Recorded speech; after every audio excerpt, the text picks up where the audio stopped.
Good morning, Anna. We made Good it. morning, Stoyan. We made it finally, right? For everybody who's tuning in right now, me and Anna just spent 30 minutes trying to navigate the tech glitches, but hey, we're here. We're here We're now. here. We're here. We tried different tools, right? Different type of the settings, mics, AirPods, iPad. But it feels like iPad is working really, really good with the sound. Let's see. I hope we sound well. And it's super interesting because the other day we were having a chat about, performing in times of crisis, leadership in times of crisis, and I was just joking this morning. There you go, Anna, your turn. But then you are like, oh, don't worry, this is my job on a daily basis. I'm in HR and people management. No nothing can hit me. Yeah, I build my muscles through the years, so it's okay. It's nice. So let's get going, shall we? So you work in HR leadership roles across multiple global organizations during times of, especially the last 5 years, immense change and transformation. When you reflect on the evolution of the workplace over the last 10, 15 years, what fundamental shifts have stood out to you the most, and have they changed the role of HR? Yeah, it's a good one. And let's kick off from this one because I think it's a build on all of our story and discussions for today. So if I reflect back and I looked at the progression through the 10, 15 years, for example, and I comparing myself when I just entered to the role of the HR, how HR and business functioning, it's a different. And I wouldn't say that HR evolved. HR totally reimagined the world and the way how we work, the tools, what we use, and also the collaboration and the role of the HR changed. If I look back, for example, let's see that HR was really administrative. HR was really connected to the maybe recruitment. Now HR it's a ecosystem. It's connected to the operational model. It's close to the business, and it's also a lot of the other areas that can be interesting to grow and also collaborate together, not to be silo model. So for me, it's significant change, and it's a change in the pace of work. Let's see that everything is extremely speedy. We need to deliver for the yesterday. It's extreme, navigate the change. I don't know any corporation that not transforming right now. So lots of companies under the change, lots of employees under the change fatigue. And we know that the pace is changing and it's never stoppable. And other things that changed also, it's a place where we work, how we work. It's hybrid, it's remote, it's redistributed. Just looking at the Corona time, it changed a lot the way how we work, where we work, how we collaborate, what tools do we use. Previously, 15 years ago, when I came to the role, wow, we don't have so many digital collaboration platforms. And I read the latest research from the Josh Bertrand that every single week, it's enormous number. It's like 100 new tools, HR tech tools on the be receiving something new on the market. So tools, I think, also impacted us, leadership and culture, but also purpose. I would say that employees now looking for the purpose of the company. They're not going only for the perks and benefits and monetary recognition. They want to see the meaning of their job. They are asking a lot of the questions. Okay, what's my purpose? What's the meaning? What it's for me? How it's sustainable? What's the social impact this company bring to society? So all of these questions we need to navigate as HR professionals. So short answer to your question, extremely big change through the 15 years, what I look when I started profession and where I am now. But it's also extremely interesting as well, challenging, but very interesting how we will navigate all of this. So, yeah. I'm just curious. Have you always thought you're going to spend 15 plus years now in the world of HR. Was that your career path out of the school? And It doesn't feel like that. It doesn't feel that. Time flies, really. If you love your job and if you have a passion to this job, so you don't count days. And someone told my friend, like, "Oh, you're over the decade in the profession," and I felt so old, honestly, like, "Oh my God, Anna is over the decade." But really, so I landed in HR, like most actually of HR professionals, and I've seen some of the research that 80% of HRs, they're not educated as HRs. They come to the profession from the business side, from the interest, from the curiosity. So when I started this career, I was graduate students and I wanted just explore the world and world of the profession and the company and the business. And I was lucky enough being with the real growth mindset. This is kind of my core value, that I try to be curious, to understand connections, asking a lot of questions.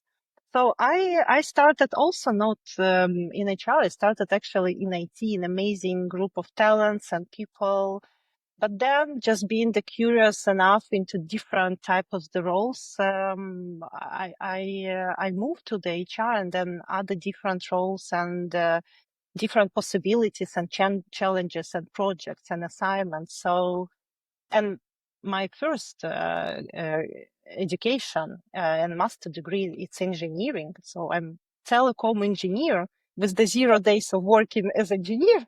But I got a lot of experience, of course, in HR field. But it's the most interesting profession, I think. It's challenging.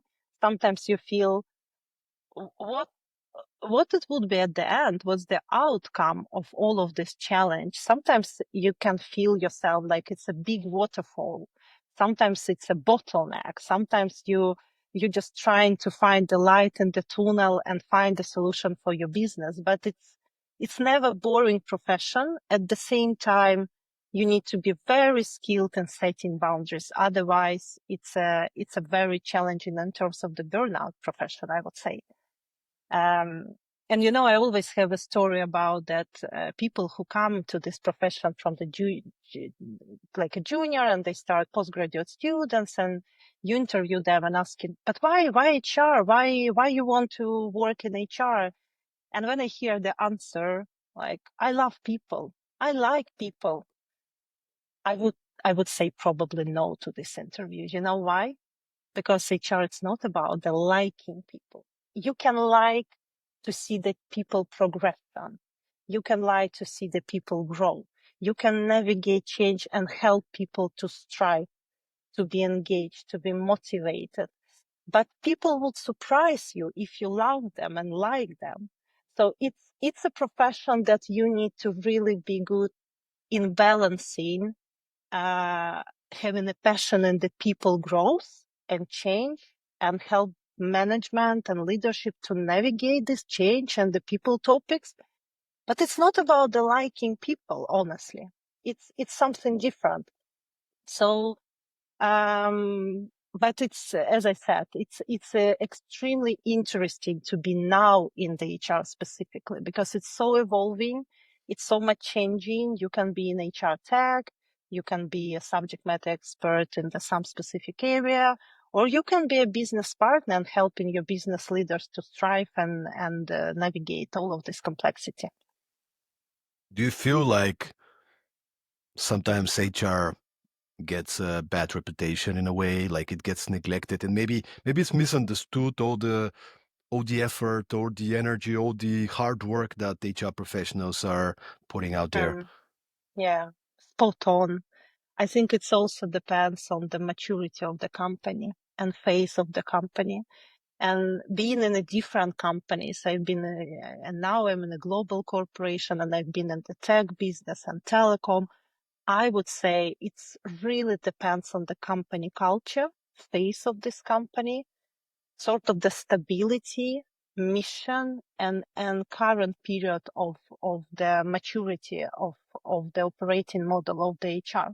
But I know in many companies that HR could be perceived as a very transactional, very administrative, like a real support. But in another companies, I've seen totally different. And now I think HR, why we're changing even in many companies the word and abbreviation of HR, human resources. We don't use. If you look at the many companies now, we see the more people experience, people and culture, people ambassador, people advisor, consultant, corporate psychologist. I've seen a different titles right now, because it's also changing, and the role of the HR, it's anymore not, especially with the new automation technology, and more mature leaders bring HR to another level as well. So it can't be, HR can't navigate and work silo-minded. It's a lot about your business, your type of leaders help you to grow together, how you grow with them. So it's a mutual collaboration. It's a blend. If you have a strong leadership culture, company on the right phase, company that innovative enough, have a people-centric approaches, then it's a type of the human resources is very different in this company. I know the small startups, they are not on the way to have even business partners, comp and ban, total reward specialists, talent management. They always start with the talent acquisition, recruitment, because this is a core on that phase of the company. But so it's really depends. But I believe that we play extremely important role to have HR for HR and grow from the biggest HR community, the role of the being really business partner, to sit on the same table with the business, to make a decision, to influence these decisions, and also bring the impact to the different processes and change management. Even if I don't like the word of the change management, I don't believe that change could be managed. Honestly, I believe in change agility. I believe in change kind of transformation, but change management, it's so old schooling. And I know we're still using this word, but to manage change, it's a little bit for me vague right now in the time we are living and operating in. So today we were discussing what can we cover. We talk about the concept of the future of work. Mhm. Something I can see you're giving thoughts and insights at different events around the world, and I'm curious because it's kind of an abstract concept in a way, right? What does that mean? The future of work. I wonder, what does it mean to you, the future of work? Yeah, I agree. Future work, it's a very buzzword now. So we have two buzzwords nowadays: transformation, AI becoming very buzz now, and also future work. But for me, I wouldn't be unique here. For me, the future work, it's what's happening right now, right here.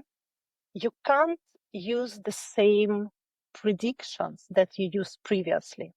All of your prediction, it's you operate in the less predictive world right now. The only one that you can focus on, it's more short-term strategy with the good vision. This is for me the future of work. You can't rely so much on past as well. This is also very interesting. So for me, it's a big paradox.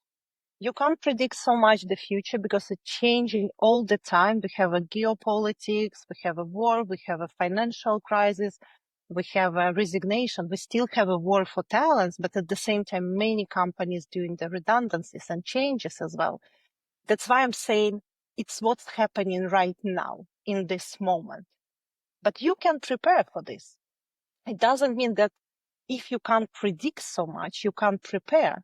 And we see a lot of now researchers, and just latest Deloitte published human capital research telling that honestly, we experience the most challenging time for the workforce, because workforce right now having a lot of burnout, extremely high pace, extremely high information overload, and leadership not capable to be the people leaders because they don't have a time.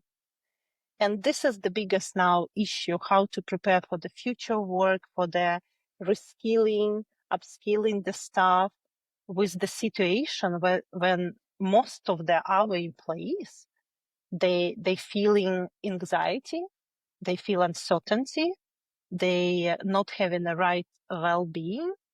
And I just recently seen the research and study that says 77% of the work staff experiencing burnout right now. Just imagine if your brain and mental health and physical even health not well enough, how can you contribute to the better business productivity? It's just nonsense. So we need to, for me, the future work, it's preparation of the leadership.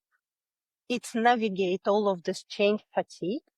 It's help people to strive, understanding their need. And well-being, it's not a perk. It's not a pizza on the Friday. I'm not talking about this kind of, well-being pieces. Well-being, it's a part to have a continuous dialogue with your people, have attention to them, create a right environment where people have a psychological safety, trust, can speak up. But leaders, they can not only lead the business process, where people can be really people leaders, people magnets, having the responsibility for the teams as well. So for me, it's future work. Of course, it's a now, but it's also about the purpose, HR ecosystem, and leadership and culture.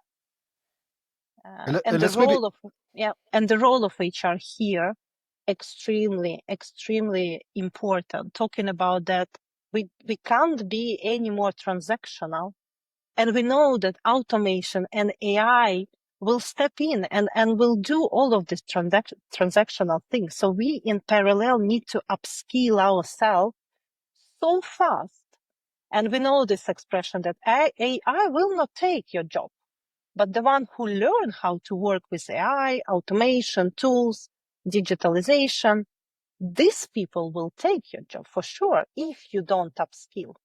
So we play a crucial role for the future work, but also we need to be in a good collaboration, cooperation with the leadership who really open and not to work in the old school manner by control, by managing the process, by being the very extremely good technical leaders. Now we need to find these role models in the people leadership. And this is what would be the future. It's for sure something that will come and we would need to navigate in 1-2 years time. a few super relevant points, Anna. Thanks for sharing, the need for leadership that's relevant for the times we live in, the need for better strategic cooperation between HR and the leadership of organizations. So not like transactional, but more holistic approach towards the well-being of the company, of the business, but also the well-being of the people. And I want to dive a little bit deeper into the leadership piece. You've been in the industry now for a number of years. You've worked with some, leading organizations like Ericsson, Volvo Cars, and other big organizations at the forefront, really, the companies. What do you, if you can dive deeper, because you shared a few of them, all right? But what do you think are some of these character traits, some of these leadership traits, characteristics that you can still observe are lacking in in the executive suite? You mean lacking skills in the leadership that I Maybe mentioned? mindset, maybe skills, maybe the way they lead. What is something that is maybe kind of this traditional model? And I finished my business school in Denmark. The leadership or the business models we were learning, they were this kind of 90s kind of mindset of you have to be extremely efficient, the hierarchy, like what do you think are right now those type of skills, mindsets that leaders need to acquire in order to be relevant and to be able to respond to the ever-changing environment? That's my favorite topic. If you need, we will do the long version of the podcast just talking about this topic. But first, I would like to reflect from what I've seen in my experience, and I've seen a lot, and I've been quite long in the big corporation and currently as well. So I like to build from the positive side. When I notice what really differentiates great leaders, what they do different than the ones who still catching up and maybe would never be the leaders and maybe would never should be a leader.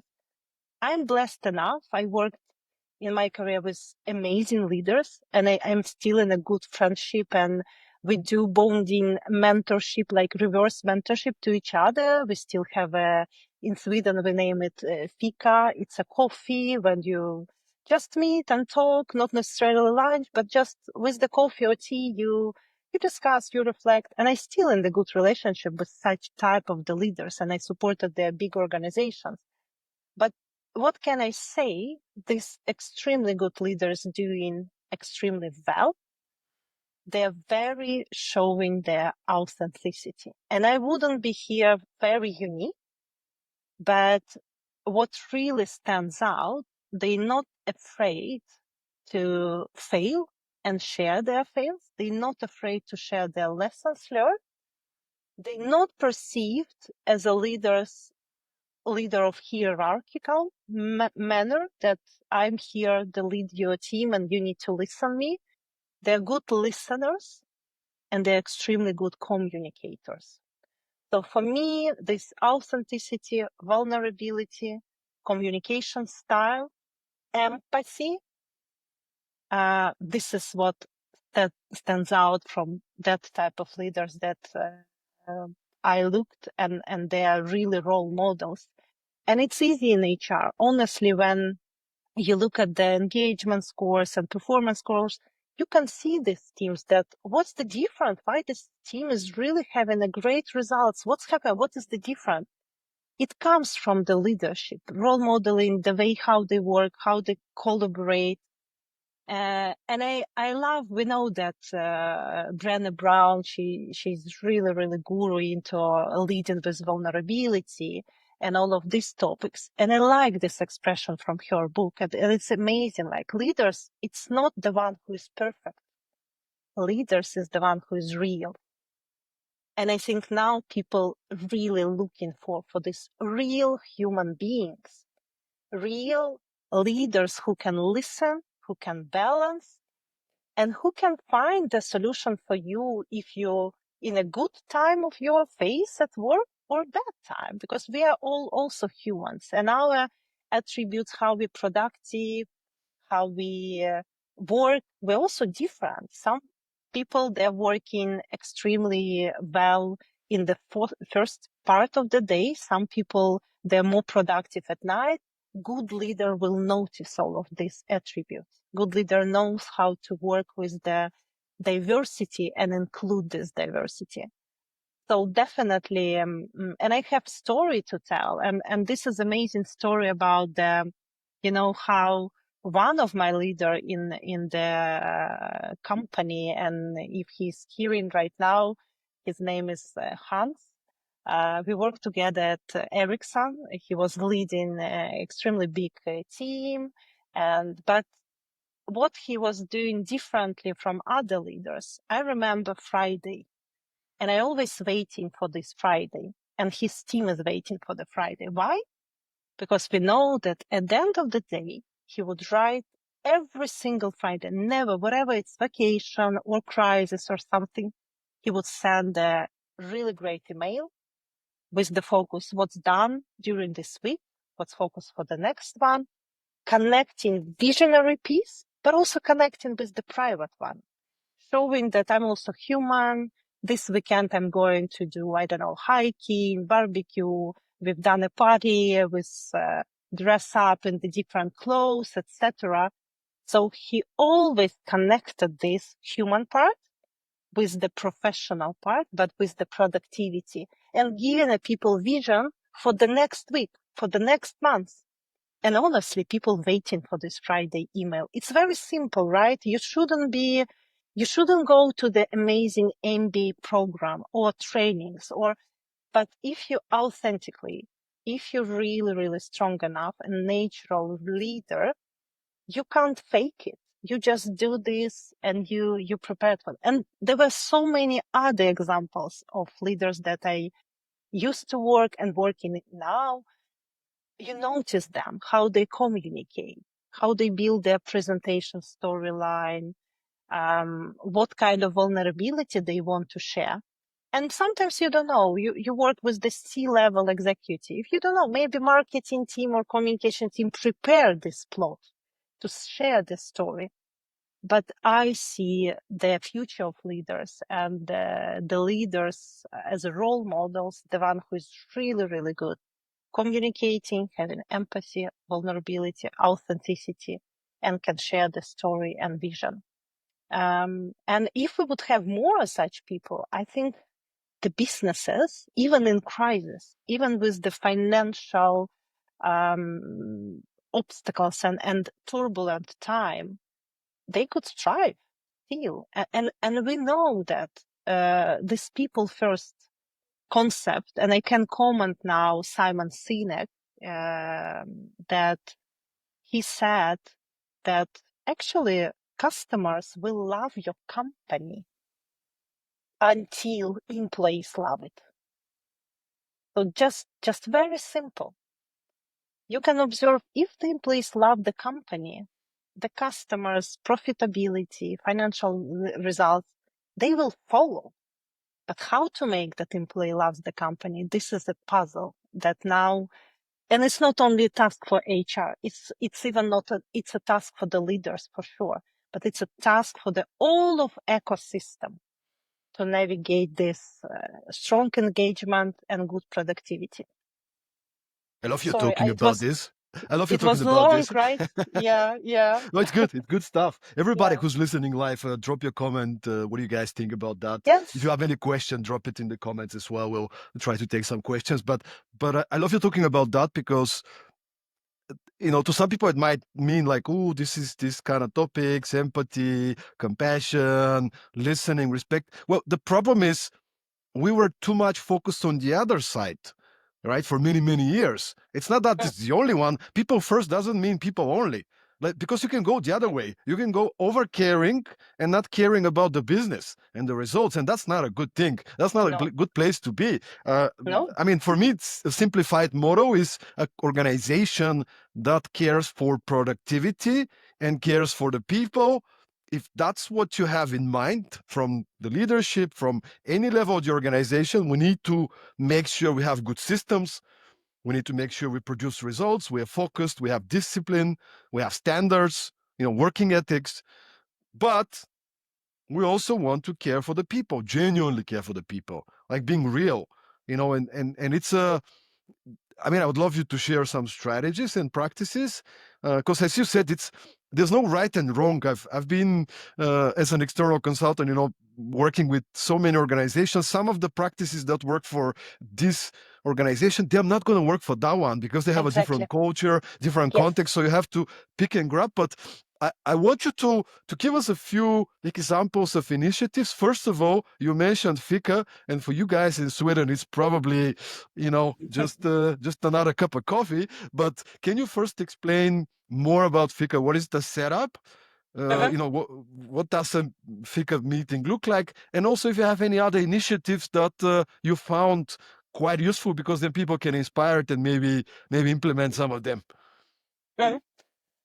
Just referring back, you're spot on talking about the leadership. It's not only being, of course, empathetic, but showing that you only caring of people. You need to care of the business, and you need to make a tough decisions as well. But you need to be also good in orchestrating and balance tough decision with the people approach. And this comes with the purpose. If you know the purpose and if you're really good explaining why to people, I promise you, people will understand, if they understand really good why, people will understand the tough decisions as well. And we navigate in HR a lot of tough decisions. And it's not only that's why I'm saying like HR, it's not about liking people. We say a lot of no to people. We reject a lot of very interesting and requests and surprisingly good initiatives because we need to keep the framework, budget, etc. So it's a balancing. Talking about interesting initiatives, there are many of them, and different, especially when it's a global and big corporation that operating like at Volvo Cars. It's a 100 years company with extremely good Nordic influence, heritage, good design, and focus on the quality. You can't compromise quality because quality here equals safety. And you need to think of the safety in all of the way, in the people-centric approaches, but also in designing the car, in engineering, and the tech approach, everything, because you can't compromise with the people lives. But another type of the companies that I also worked with, it's a hyperscaler. It's another pace. It's another environment. It's another culture clashes because people came from the big corporation, from the small startup, from another industry, from another country, from another ethnicity. So I think most of the diversity and inclusion programs, they're really great to connect people, to do the webinars for the people, how to manage different type of the people. And talking about the FICA concept, it's what's in Sweden culture very popular. Sweden population drinks a lot of coffee. And I also, when I moved 10 years ago to Sweden, I was not coffee drinker at all. I was a tea person. But then with the conversation, negotiation, discussions, you start to be this format of fika where you openly, informally take a short break and then discuss some of the topics. And I think this is something that really helps people to switch from the routine of the daily job and the meetings, but just to meet someone. I know that we launched in one of my company Fail Fika, which is very also interesting concept. It's a gathering group of people, leader usually booking the meeting. It's usually something connected to the tea, coffee in the kitchen. And then this team is sharing something that failed, project that failed, initiative failed, and what you learn from this. Because we used to so much talking about only success. And this is like winning culture in many companies has a value. I think I actually never, it's like about the winning, built for success, all connected to the success. But we also need to understand, okay, what was not working well and what lessons you learned from this. So it's kind of another way of doing things. I really like initiatives such as reverse mentorship, when the junior specialist can give a mentorship to the senior C-suite level leader, because we can't neglect that the new generation can learn us so much, even they just start their career. So it's a mutual win-win. I like the reverse mentorship as well. And overall, all the what's connection to the transformation and the change management piece, how we create the playbook for the leaders, what they should do, what they shouldn't, how to communicate change, how to build a storyline. So I think this is something that HR now navigating with a lot of transformation a lot.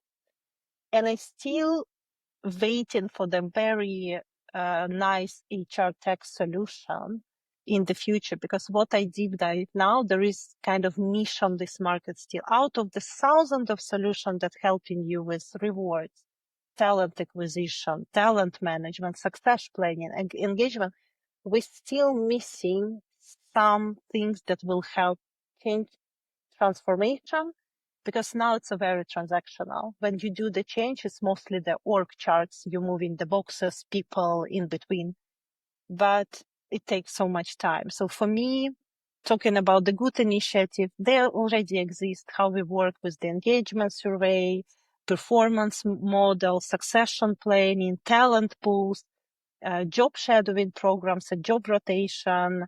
The one that I actually launched when I was at Ericsson, for example, we launched in our unit job rotation and job shadowing program. It was a time of the pandemic, and people will not able to travel to each other. And the process of recruitment, when you want to try some job for 2 months, for example, or 1 month, or even 2 weeks, it was too complicated. And we agree, let's do something on our platform.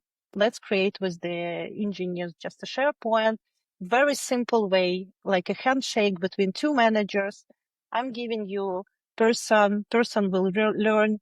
You give like a SWAMP program. This is something also that still, I believe, very important for the people who wants to try another area. So I think the world of overall HR and different initiatives, it's so huge, but I still believe that we can be better in the transactional things, how to automate them, and we can be better in the data, because data quality is very low. What I can see from company to company, the same issues. It's like a copy-paste issues. You start with another company, but you hear in engagement surveys, same problems: collaboration, simplification, data.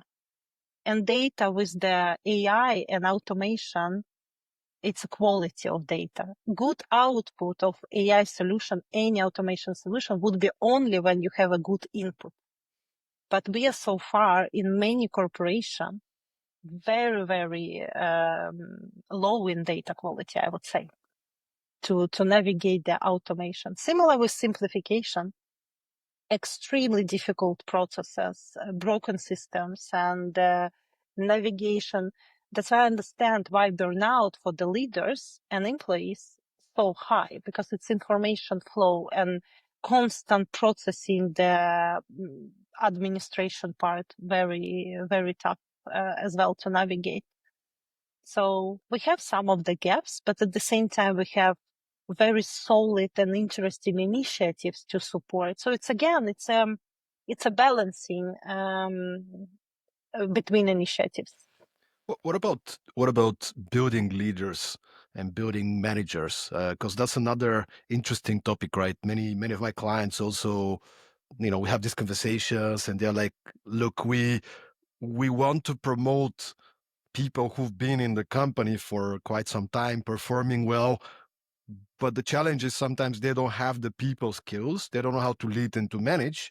And then you promote them, but then they fail the first at least couple of years. But then if you get somebody external, then it's like, why not me? I've been here for 5 years. So why are you getting an external guy? No, I can do that. So what are some practices maybe that you can share? How can we handle this, gap in terms of management and people skills? But it's fair concern from internal employee. Why not me, right? And it's a normal to ask this question. I always put myself when creating initiative or some of the solution. I always put myself. Would it be I happy that, for example, some of the open interesting role exist and I even haven't had a chance to do it? So it's a dilemma, I would say, for many companies, what to choose. Is it to choose superstar, external, with a lot of knowledge, but bring in innovation, or we need to take a risk? And I think it really depends. It's really, you can't create the framework that now 10% of the people will do only external. No, team depends, every team dynamic and team performance and engagement. And the way how they work and what they do is very different.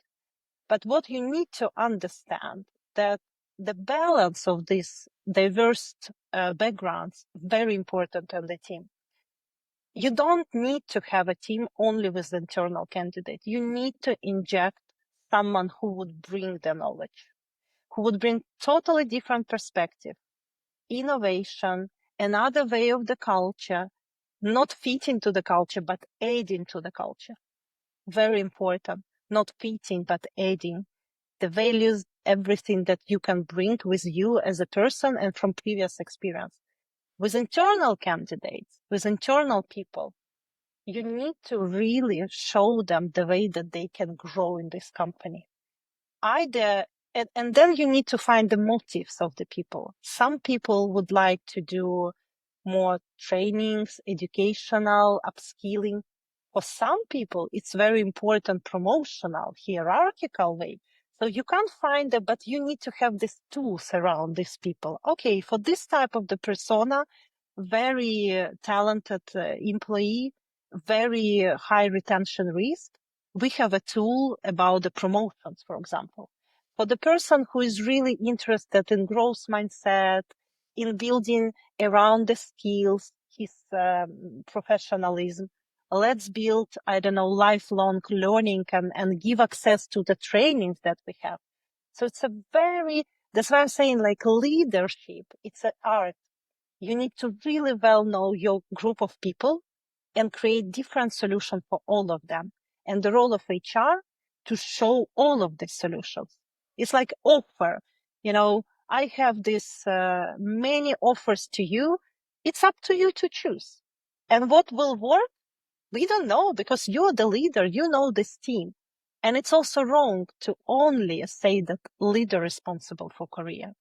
I always ask him, is employee wanted this? Or you think he wants this promotion?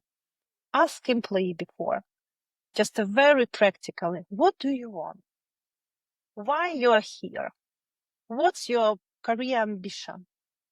And I will tell you, the one that what leader or HR was thinking about this career aspiration of this employee, totally different from what's happening now, because life is changing. Maybe this employee experiencing some tough time. And for now, it's not about even career. For now, it's just sustainable, same type of the job, even if this employee is a big, really, really huge talent for the company. So you balance this, and it depends what company wants. If the company, and I always like to work with the data, and this is my background. I started in a compound band, total reward. So I'm like really like to deep dive to the data analytics to look. I like to collect. So before going to my leaders, I never go with them with the empty paper or like empty Anna. Let's just talk and coach each other. No, no, no. You come because they will talk with their problems, and you need to help them. So you come with the as much as possible data. And for this specific your question, I would start to analyze what's happening with this team. What's the engagement score? How they're performing? What's their absenteeism rate? What's their gender diversity, ethnicity diversity, background? How many of these people came from another company? How many stayed in the company quite long? What is the dynamic? So it's a lot of factors built around the teams, and you can't just give sometimes more junior HR specialists. They ask, Anna, can you give framework, some kind of tool of navigate? No, there is no framework. This is a bad news. There is no framework. You just need to have a really good gut feeling and experience. With the more you get, the most challenging tasks from your leaders, the more you get more advanced in the HR profession. And that's why I like that I have always challenge. I have always very special requests. Sometimes they're like a copy paste, how to know, but sometimes something that waking up you at night and you're like, how to solve this puzzle? You're like detective, honestly. This is the profession of HR. So yeah, it's a mix about the internal hire, external hire, and it's a good balance. And again, purpose. That's why I like the phrase leadership by purpose. What's the purpose? What do you want?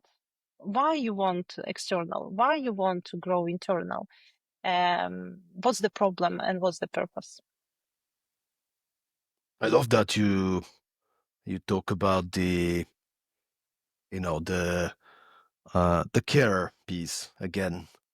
Like a leader You can have a framework. You can have a framework once everything, you analyze all the information, the data points, the touch points, and based on identifying what the problem is, then you can have a little bit of a framework to address it. But there's no situation like another.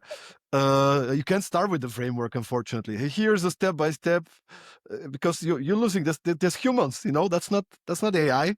You're still working with No. humans, and you have to treat them as humans. And I can observe often people who are not so naturally people people managers, right? They're more data analytical, very smart people, right? But they, when you have a conversation, they say, I have this quarterly or uh, biannually feedback sessions with my team. So yeah, I'm receiving feedback. It's like, no, you work with your team on a daily basis.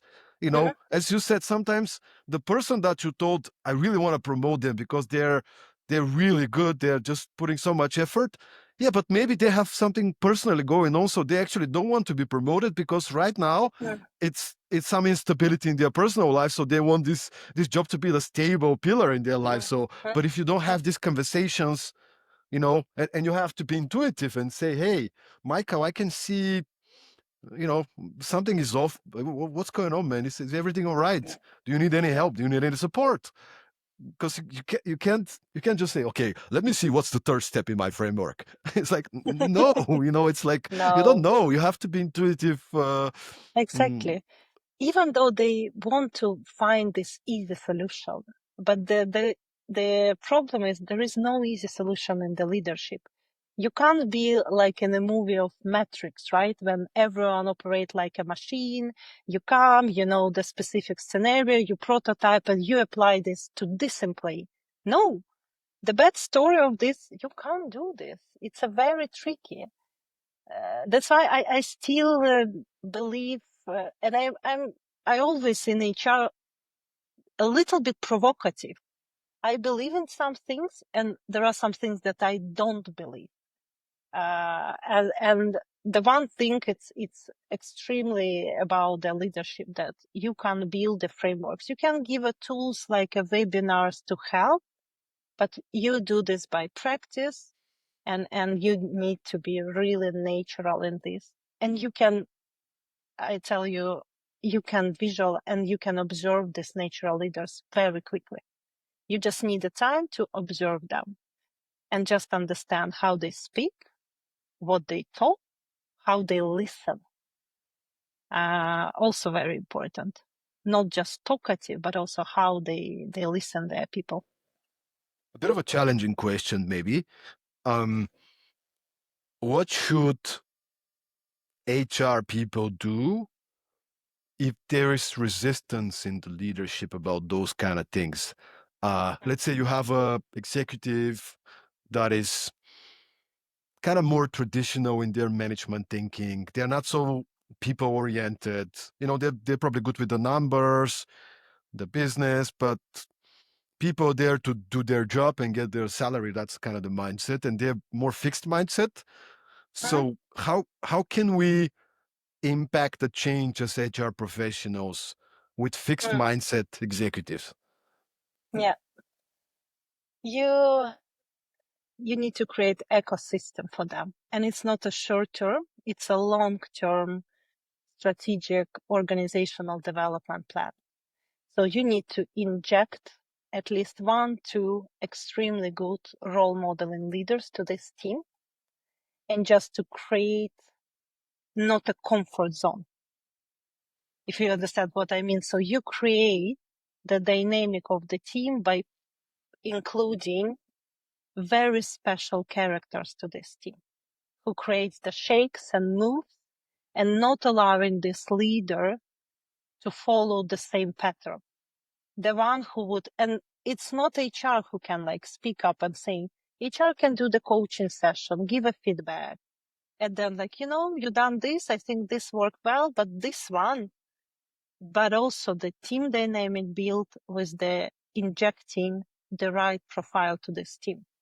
If the profile of and I mean the team of this leader, but also peers and all of the ecosystem, then you kind of start doing the change. And then the second advice, that was more long term. You rebuild the design of the team and people who should be also looking at the diverse profile. This I so like to area of organizational development because it's a bigger than org design. It's not about boxes and hierarchies. Org development, it's really about and look at the team dynamics, diversity piece, not only gender, like, oh, how many female, how many male candidate. No, it's not. I'm not talking about this. I'm talking about background diversity and also span of control. How many managers has a micro team, macro teams? All of this you build around. So it's kind of long term how you build a team design, foundational piece. Then of course you do coaching. It's what's needed. It's definitely the one. It could be one-to-one coaching. It could be peer coaching. It could be any type of the coaching that you adapt to this specific leader. And then numbers. Again, I always back to data. If you show that, your performance of your team, your profit, connect this as much as possible to financial results, it's a very scary for this leader to realize, oh my God, I have a cost pressure. My financial results for specific team really bad. My team is not performing. My engagement survey is very low. And the question about the leadership, my people saying that I would never recommend my manager. It says something. So you start attacking from the different pieces, org design, coaching, and then data. And I think this is how I work. I found my way to navigate this traditional, very I wouldn't say not innovative. It's not necessary just to bring innovation, but you need to be open to the new ideas and be open to communicate them clearly and give this also attributes of the growth mindset that, especially now in this environment, every day it's a new day. Every day you need to navigate something new. So waiting for stability, it's very silly. It's, I mean, like constant, it's like forever. It's ongoing and just to wait for stability, uh, yeah, it's not sustainable, I think. I love it. I love it because what you're sharing is you you have power. You can make an impact. It might be challenging in certain Mm, situations when you have somebody who's mm, really fixed minded, but it doesn't mm, mean you should not do your best and be a little bit more creative in the way you approach it. And you have power as an HR professional. But I want to mm, actually turn around a little bit the conversation because we talk a lot about HR professional. We talk about leadership, um, but I also want to talk about employees. And yesterday I had a really interesting conversation with a client of mine. Um, so we were talking about because there's all this talk about peak performers. Everybody mm, wants to get the peak performers, right? You want to have peak performers on your team, but I think it's also interesting. How do you define a peak performer? Um, mhm, what's for you? And I'm sure there's many people listening who are employees. They're not necessarily in a leadership role. What for you, just if you observe, what are the top 3 traits of a peak performer in an mhm. organization? Yeah. So the one is definitely it's a curiosity. It's this what I. It's a really your growth mindset, but also to be very, very curious about the things and be open to the new ideas. So for me, the peak performance comes when you're going out through your comfort zone and you build around that. I want to learn this. Whatever it happens, I want to really, really understand this. So you really not fake it because it's everyone curious and we need to be curious, but you're naturally very interested in the new things.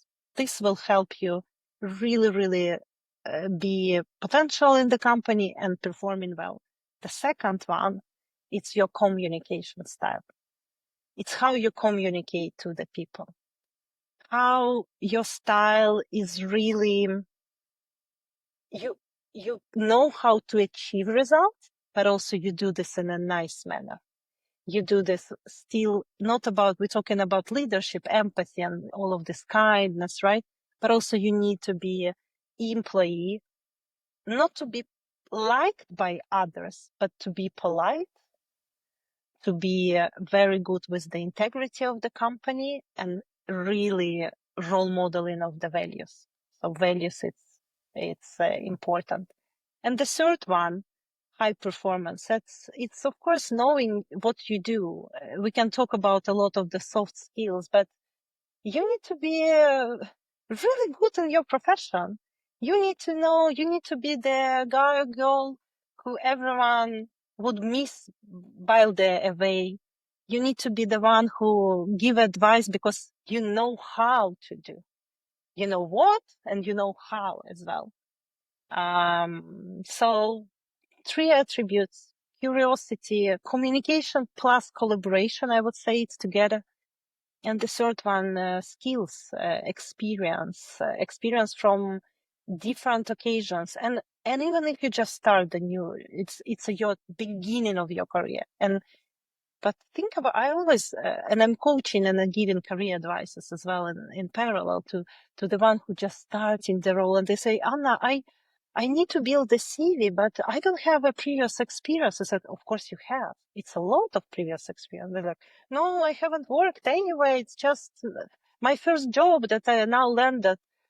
No, but you have a lot of experience. Let's think about your students' time.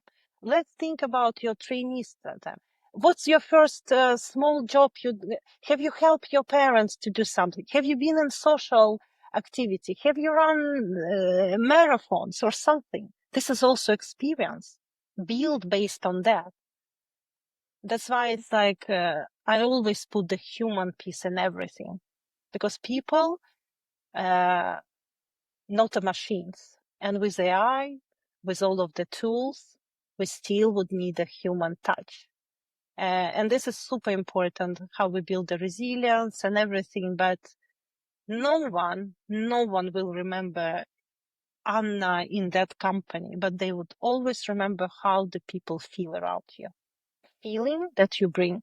So my advice to the employees, to perform well, really caring of yourself, start caring about you. I was too late, I think, in my career. I was like a crazy working extremely. I like, I'm a achiever, high performing, but I'm stopping myself. But I'm high performing because I love this curiosity. I love what I do, and it's always interesting for me. I need to stop myself, just to stop, to give my brain to rest, because I know if my brain rested, then I'm innovative. But some people, they really, this not setting these boundaries, and then they into burnout, in anxiety, in all of this. I've been on the tech arena this year. Every year I try to, it's second time. And it was Richard Branson there, and it was Stephen Bartlett, Diary of CEO. So Stoyan, your next level, I think, being not the less than this podcast, but and he gave extremely good advices about all of this anxiety and working hard. And he also mentioned that we need to understand how to work smart. And working smart, it's understanding your boundaries. That, okay, Anna, this is enough for today. Now I need to be present with my family, with my son. You need to be really self-aware, and self-leadership. This is very important on every level. Either you CCO leader, manager, a trainee who just started. Start with yourself, self-leadership. Hmm? I love it. I love it. So you have curiosity, you have communication, you have skills, experience. I want to build with 3 more on top, so we can Three together more on create top. a 3 more. Yesterday, talking to my client, right? Like I was thinking, and I love yours because I can add them. By the way, everybody listening, let us know in the comments what's your top 3 traits of a peak performer. Yes.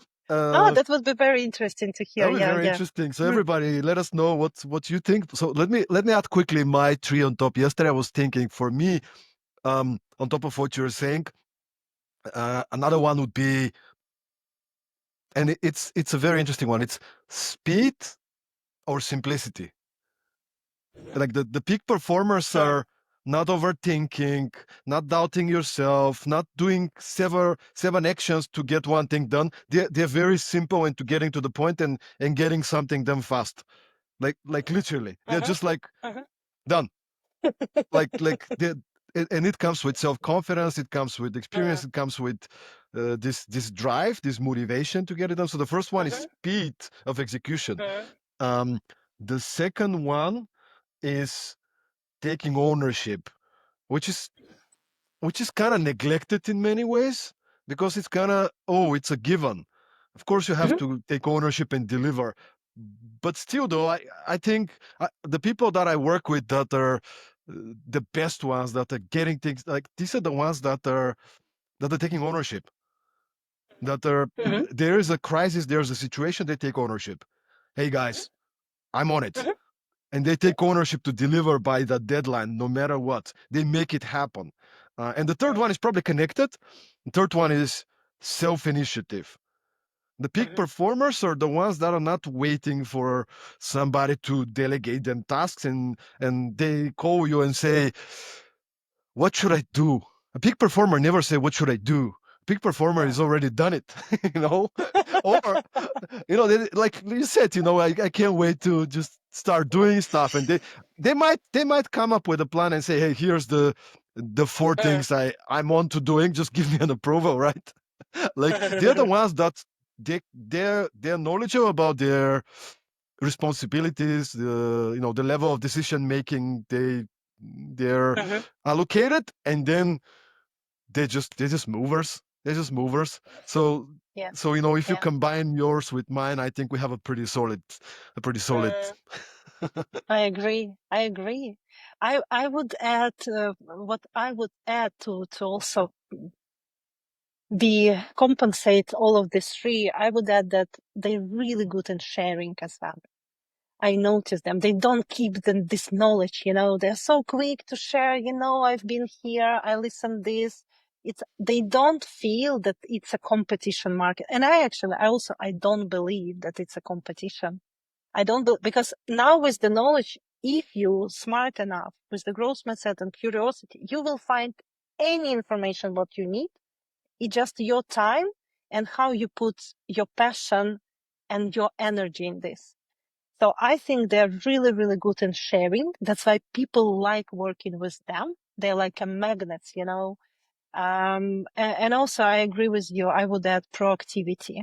You don't wait, and it's very comfortable. I think they could be pain in the ass like this, but they also proactive with their leaders. They give some of the, okay, you even not planned yet, but they already come to the next step.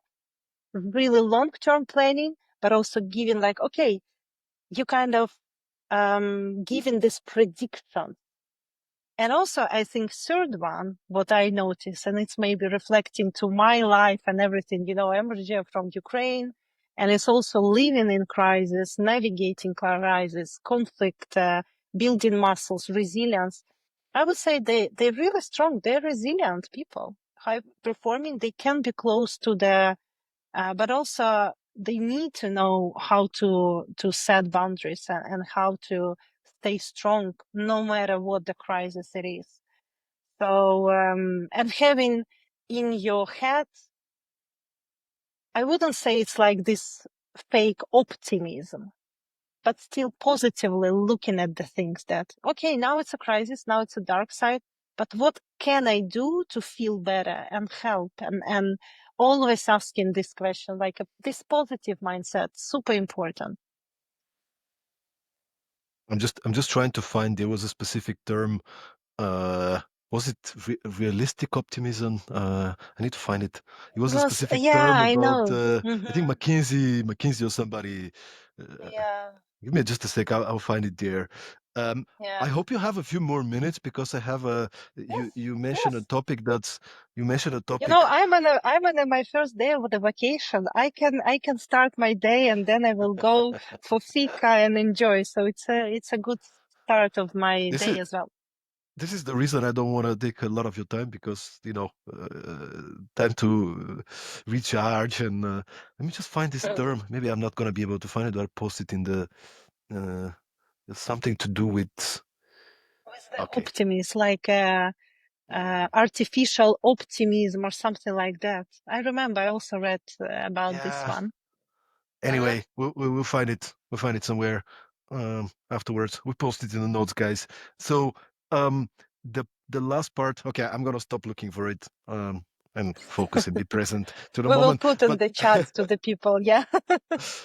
we talk about the future of work, right? And Mm. we're looking into the future and how to be best prepared for the future. And as it seems, for looking at the last 3, 4, 5 years, as you said, geopolitically, um, economically, technology, climate change. I mean, there's so much change and uncertainty these days. The level of Mm. complexity feels like it's accelerating, and nobody Mm. knows when things are gonna be more stable and there will be less change. Like maybe it's just going to accelerate, right? So what are your thoughts? Like, how can we be best prepared, maybe as HR professionals, to be able to respond to such a level of complexity and change? Mm.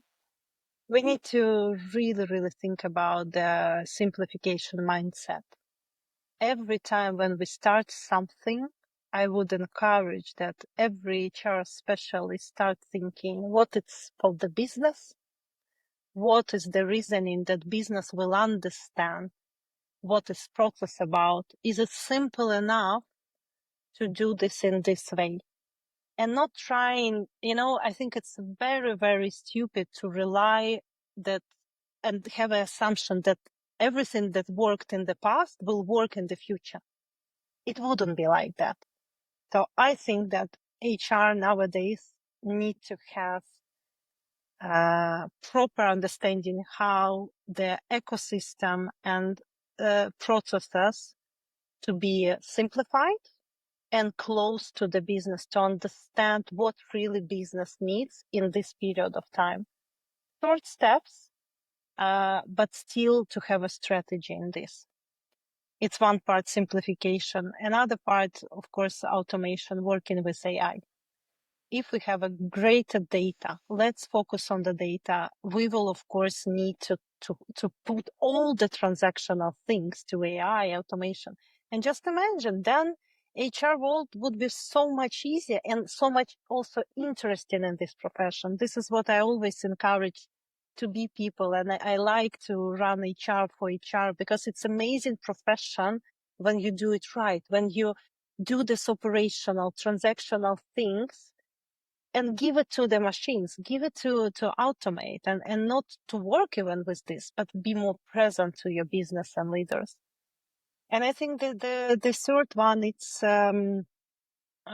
developing and help foundational things, develop the soft skills, because technical skills, we have a lot of the talents and it's a broad talent market.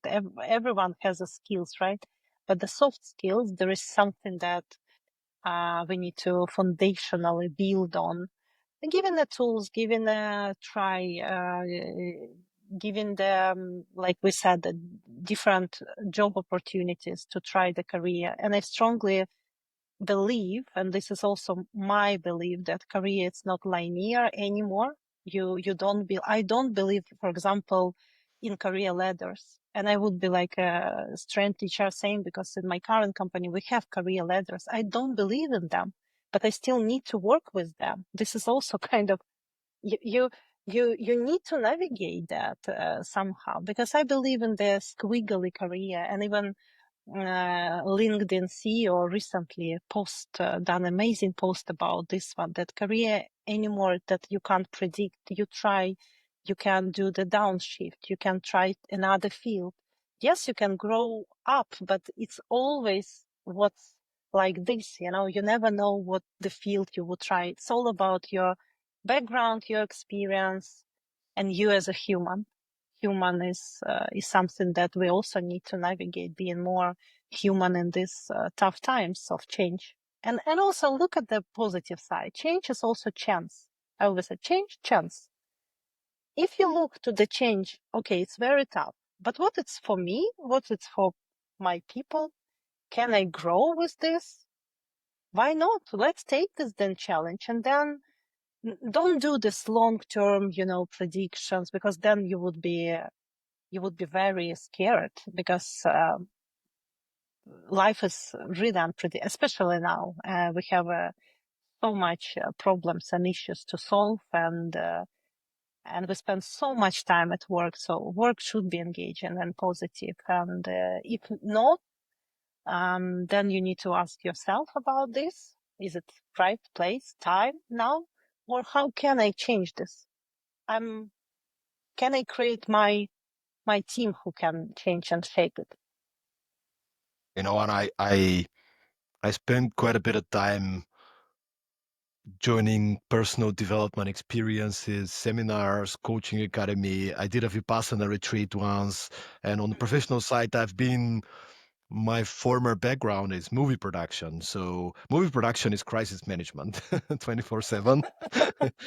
So I learned a lot of those kind of tools. And I would say one of the abilities, the underappreciated abilities is your ability to bounce back when emotions take over. Mm, Right? There is a mm, change, there is a situation, there is a crisis, and we're human beings. So as a human being, it's natural that you can get sad, you can get stressed, you can get shocked, you can freeze, and that's okay. And mm, the thing is, that's okay. You can be the biggest leader. You might feel shocked. That's fine. The question is how long you're going to stay there. Can you yes. immediately observe, get aware, and say, all right, I got it. Yes. Thank you Yeah. for the Mhm. signal. What's the most productive thing you can do now? What's the best next step? One of our Mhm. podcast guests is using this as a little mental trigger. What's the best next step? Okay, I can't be stressed. I need to do Yeah. something. All right. Yeah. All right. Let's Yeah. jump a little Yeah. bit. Let's put a smile. Yeah. Let's talk to somebody. Listen to Yeah. music, whatever. All right. I'm back on Yeah. track. I'm 90%. Yeah. I can Yeah. I can make a reasonable decision now. I need to lead Yeah. everybody out of the house because it's burning. All right. Mm. Get yourself But together. it's also self-awareness. We're coming now to that maturity level. Not so many people come to that when they say to themselves, like, now I need to stop. Now I need to switch. So it's all starts with the really, really understanding who you are, what you like, how you, and what's your mission and values. If you understand well yourself, I believe then it's so much easier to navigate any crisis. And also, from my life experience, and when the war started, and it's still very, very turbulent and very tough situation. But I'm asking myself, do I do max that I can do right now? Yes. Will I be proud to tell my son how I navigate that and how I helped? Yes. And then the third, I have, like, you can control what you can control and influence what you can influence, but uncontrollable sometimes you just, even if you probably can predict how to navigate, but no, it's something that you can't have a area to control. And then it's you do what you need to in the right time, in the right place, with the right purpose and right values. And maybe just to share a very simple tool here. I When I get super overwhelmed or stressed and I have a little bit of time, I have this little tool. Maybe somebody intuitively is using the same, but I just start to write down on a piece of paper everything Mhm. that stresses me. And on the left side, Yeah. I write the things I can control. On the right side, I write the things I cannot control. Yes. And then I observe them. I go one by one. Sometimes I give them a Mhm. grade because of my brain is mathematical. So I say 1 to 10, how much is it impacting me? But then I'm like, for the Mhm. things I can control, I'm immediately like, all right, what would be the next step? Who can help Yeah. me out? How can I solve it? Okay, let me put a few things. My stress immediately goes down. Or the things I cannot Yes. control. what Yeah. Trump is going to do tomorrow. I cannot really control this, right? So it's Sure. like, okay, the things I cannot control, they maybe affect me, but Yeah. how can I accept it? How can I see it differently? How can I Yeah. let it go? What can I learn? What are some opportunities? Mm. I shift my mind towards more productive way of looking at it, so it affects me less and I can be productive and actually do the things I can do. So just a simple tool. It might take you five, Yeah. 10 minutes to get it out of your head, organize it a little bit, and just move on. You know, Yeah. if you're stressed, it's fine. It's fine. Yeah. Everybody's human. But try Yeah. to be less stressed, Try to find Mm. your mini restart tools that will make you less stressed, because when you're less stressed, you might be more productive in this situation. Exactly. So everything is connected. So you can't just neglect your well-being and health and then thinking like, oh, I'm a high performer. Yeah, you can be short term, but in sustainable run, in the long term, I don't think this is the case. No. I was talking about letting go, and Anna, I don't want to let you go. We've been already 15 minutes above time. Like I have maybe 73 more questions I want to ask you, but I'm sure we're gonna bring you back. So, oh my God, what an episode! What an episode! Everybody, let us Really? know what was for you. Yeah. What was for you? And The sorry for the delay, 15 minutes delay. The one who really stayed, they have a really good perseverance, you see. They really want to listen. The one who stayed, the one that's really, you guys are really the winners. strong. You guys are the heroes. Yeah. So let us know what was something that was a key takeaway for you. And yeah, thanks so much, Anna. Finally, where could people get in touch with you if they have any Mm, additional question, or maybe they want to yeah. talk to you about some career consulting? I don't know. Let us know where could they get in touch. Uh, yeah, I'm located in Stockholm. So if you travel, we can do the fika lunch. Let me know. I also on LinkedIn, of course. So let's keep in touch. But I usually quite active as well in the podcast speakers in the conference. So let's keep in touch, and LinkedIn is the way to connect and know and listen the podcast of Stoyan. I think it's a best of the best. And Yeah, she just saw Diary of the CEO guy. So just saying, just saying. yeah. I can say you're better. You're better than him. Thank you so much. Thank you so much. I mean, Yeah. it's been such a Thank pleasure, you. Anna. Really, thank you so Likewise. much. Anybody who's a conference organizer or podcaster, get in touch with Anna. Get her on board, guys. You can see what she can do for only 75 minutes. I mean, thank you Only. so much. Imagine if you get her for a day. Anyway, I'm not gonna go there, but what a pleasure! What a pleasure! Hope you guys are having a great day. Keep performing, and we're gonna keep bringing you amazing people like Anna to inspire us, to give us some positive outlook and optimism. And just to finish with that, I found the term, Anna. It's Yes. bounded optimism. Bounded Oh, optimism. yes. Yes, It's exactly. defined as the will to move forward with hope to a new reality, all Yes. while accepting the current reality. Yes. Yes. I love it. Good. So Hmm? let's continue with bounded optimism, guys. Thank you so much, and see you once again Thank at the next you. episode. Bye bye. Bye.